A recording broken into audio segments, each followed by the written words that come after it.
When you travel to Japan, there's an incredible spot that's surprisingly close to the airport, but often overlooked. It's Narita-san Shinshoji, one of Japan's most impressive Buddhist temples. This temple is said to have been founded over 1080 years ago. And honestly, I missed it too until recently. But when I finally visited, I was like, wow, this place is amazing. So what makes it so special?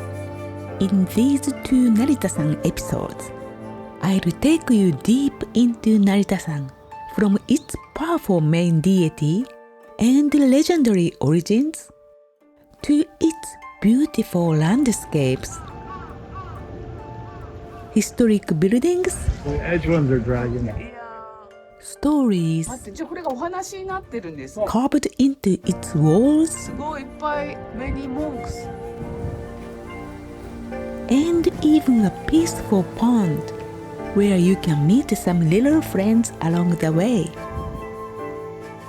Yeah, let's explore Narita-san together. Narita-san Shinshoji is said to have been founded way back in the year 940. So yes, this place is seriously old. The temple's main deity is Fudomyo, unique to esoteric Buddhism. At first glance, he looks pretty intense. Fierce expression, flames behind him, the whole thing. But he's actually considered a powerful protector who refuses to back down when helping people. And the legend connected to this temple is wild. Back in the early 9th century, there was a monk who was kind of a superstar. He traveled to China, brought esoteric Buddhism back to Japan, founded the Shingon school, journeyed all over the country helping sick people, and even dug wells for communities in need. Who was he? Yep, it was Kukai. And according to legend, the wooden statue carved by Kukai himself became the principal deity worshipped right here at Narita-san. But here's where the story gets even wilder. The Fudomyo or worshipped at Narita-san wasn't originally here at all. It was enshrined at the Temple Jingoji in Kyoto. Then, in the 10th century, a big unrest called Tairano Masakado's Rebellion broke out in eastern Japan. To stop the chaos, Sovereign Suzaku ordered his cousin, the monk Kanjo, to head east and pray for peace. And Kanjo didn't travel alone. He carried the powerful Fudomyo statue carved by Kukai. The journey was challenging. From Osaka, they took a boat around the Pacific coast all the way to eastern Japan. The statue finally came ashore on the beach called Odaregahama, in what is now Chiba Prefecture. Today, a recreated Fudomyo statue and a memorial monument stand overlooking the beach there. After reaching Narita, Kanjo performed esoteric fire rituals and prayers for 21 straight days. Eventually, the royal court succeeded in suppressing the rebellion. But then something strange happened. When Kanjo tried to take the statue back to Kyoto, it wouldn't move. People believed Fudomyo had chosen to stay here. So, a royal order was issued and a temple was built on this very spot. It was the beginning of Narita-san Shinshoji. So, how can we get to Narita-san? From Narita Airport, just hop on the Keisei Line Limited Express towards Ueno. Keisei Narita Station is only one stop away. From there, it's about a 20-minute walk. This path is called Narita-san Omotesando. And I can still feel the atmosphere of a traditional temple town. that flourished during the Edo period. Today, the street is lined with restaurants. Especially this area is famous for its eel dishes. Eel is called unagi in Japanese. So this street is even nicknamed Unagi Road. And souvenir shops, it's simply a fun place to walk around. A day trip is definitely possible, but I'd personally recommend staying in the area and taking your time to soak in the atmosphere of this historic temple town.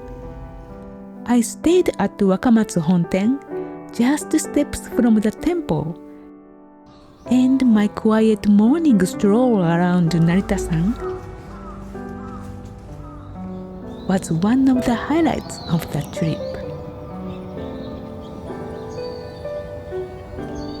Standing here now, it's hard to believe just how massive this temple complex is. I originally thought I could see everything in one day. Nope. I visited in May and completely ran out of time. And to make things even more dramatic, it started raining halfway through my visit. So later I came back again in the fall, and that unexpectedly gave me the chance to share Narita-san with you in 2 completely different seasons. As you walk down Narita-san Omotesando, the grand main gate comes into view. Built entirely from Zelkova wood, it was completed in 2008 for the temple's 1070th anniversary. When first built, its fresh, unpainted wood looked like this. Today, it has developed a rich, dignified color. So, what about the previous main gate? It looked like this. It was relocated to a parking lot west of the temple grounds, where you can still see it today. Funny enough, the older gate actually looks more modern. One of the highlights of the current main gate is its beautiful carved transom. Hidden among the carvings are the 12 zodiac animals. Because the gate faces south, the front center featured the horse, the midpoint of the zodiac cycle. And at the center on the north side, the rat, the first animal of the zodiac. ネズミです。ねえ、牛、ねえこれが、牛うん、ほら、これが横なんですよね。見てよ。こっちが私の干支なんですよ。あ、そうね、かっこいいじゃないですか。Showing me around were members of the Narita Volunteer Guide Group. They were so kind, incredibly knowledgeable, and I'm really grateful for their help. お客様の干支は何ですか？イノシシです。イノシシ。守り本尊って言うんですけど、はい。それがイノシシのお客様の場合は、阿弥陀如来。阿弥陀如来。あ、いいなぁ。いいですね。うん。死んだら、はい極楽浄土できるかしら。イノシシ。まさにイノシシの形してますよね。してます、してます。Once you pass through the main gate, you will notice a series of lanterns lining the path. They hold a clue to one of Narita-san's most fascinating stories, a story connected to the world of Kabuki. 成田山新勝寺歌舞伎俳優のはい市川團十郎さんと非常に縁が深いんです。ですか。はい。それは、なぜか。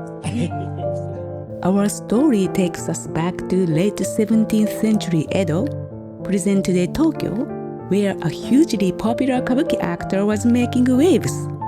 Ichikawa Danjiro I, founder of the renowned Danjiro line of the Ichikawa family. But despite his massive success on stage, Danjuro carried a private headache. He and his wife wanted a child, but had been unable to conceive. Having exhausted every option, he made a pilgrimage to Narita-san to pray for a miracle. Then, not long after, The couple was blessed with their long-awaited son, the future Danjiro II. In gratitude, he staged plays connected to Narita Fudomyo, and they became smash hits. Since then, the Ichikawa family and Narita-san Shinshoji have shared a lasting bond. ああ、なるほこのど。石灯籠、一対のもの。はい。一番手前です。はい、一番手前。これ7代目さんから奉納されたもの。で、傘をご覧いただくと、はい。市川家の家紋。はい。四角が。そうです。四角いマス。で、マスなんですよ。マスがね、3つ重なってるんですよ。ミマスの門って言います。The Mimasu crest symbolizes good luck. Masu means growth or prosperity, and Mimasu means to watch, like watching the performance. At Narita-san, you will spot lion statues here and there. See, there's one right by the lantern. That little lion cub, gazing upward, that's its parent. Legend says, a lion throws its cub into a deep ravine and raises only the one strong enough to climb back out.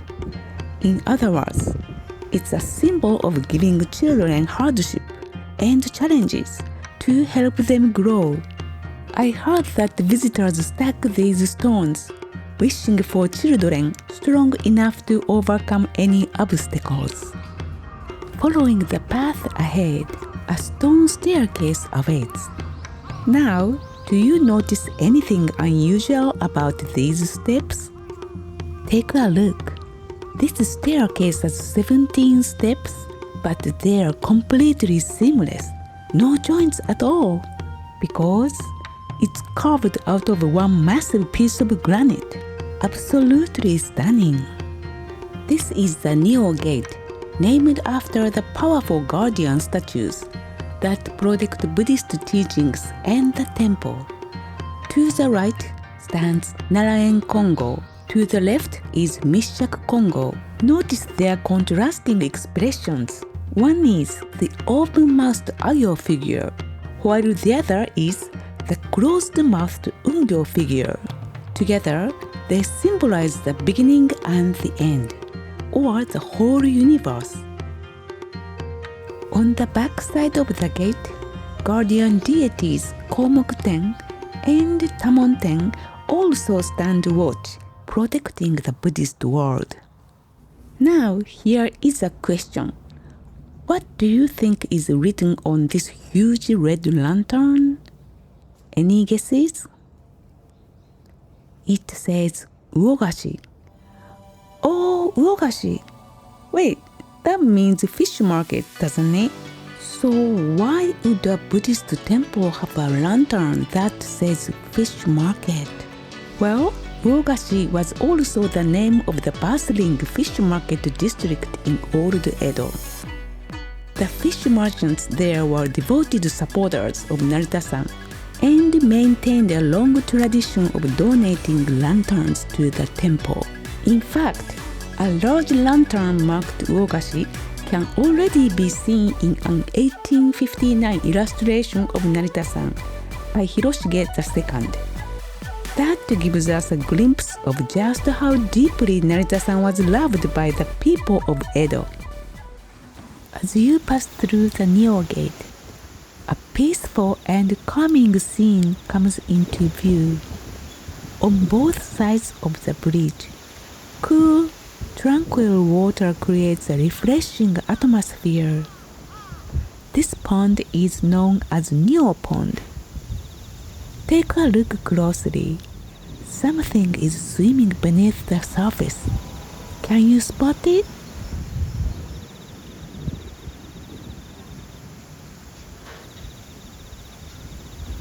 亀さんがいる。コイもいます。あ、コイもいるんですね。ちょっと見えなかった。Just imagining that scene feels so beautiful. Anyway, if you visit Narita-san, be sure to look for these cute little friends. They are so calming.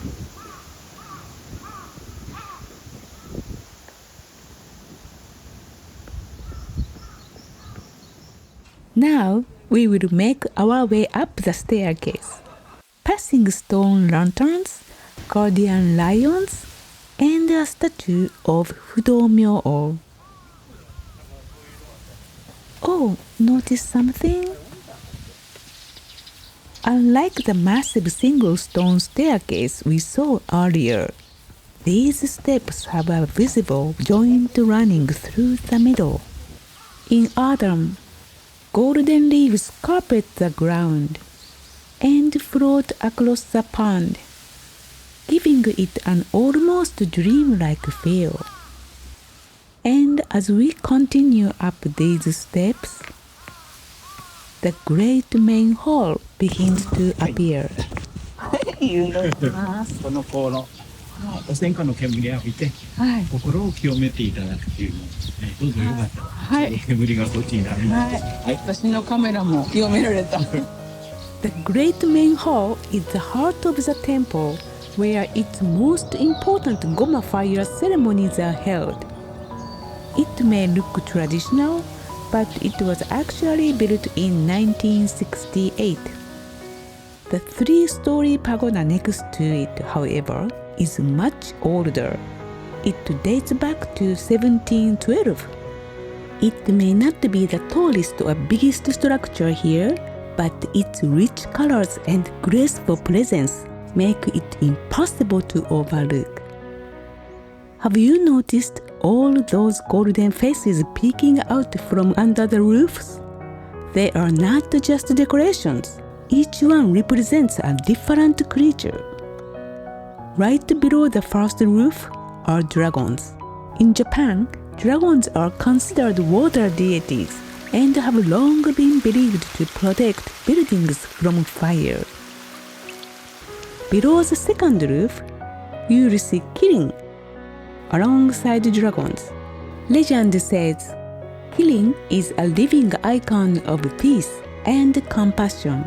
Stepping so gently, it harms neither plant nor insect, radiating harmony through its calm nature and soothing voice. Below the top roof, you will find bug. According to Japanese folklore, bug are creatures that devour bad dreams. They are also considered symbols of peace. Why? Because they are said to eat iron, meaning weapons too. Pretty fascinating, isn't it? This pagoda is filled with many intricate carvings and hidden stories. In particular, the waves depicted on the underside of the roof were incredibly powerful. It almost felt like they were pulling me in. Now, just southeast of the three-story pagoda stands the Issai Kyodo, or Sutra Repository Hall, which has been here for centuries. It was built in 1722.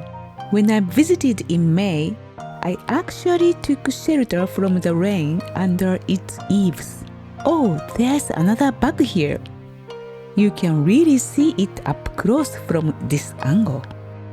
Unfortunately, the doors were closed that day, so I couldn't see inside.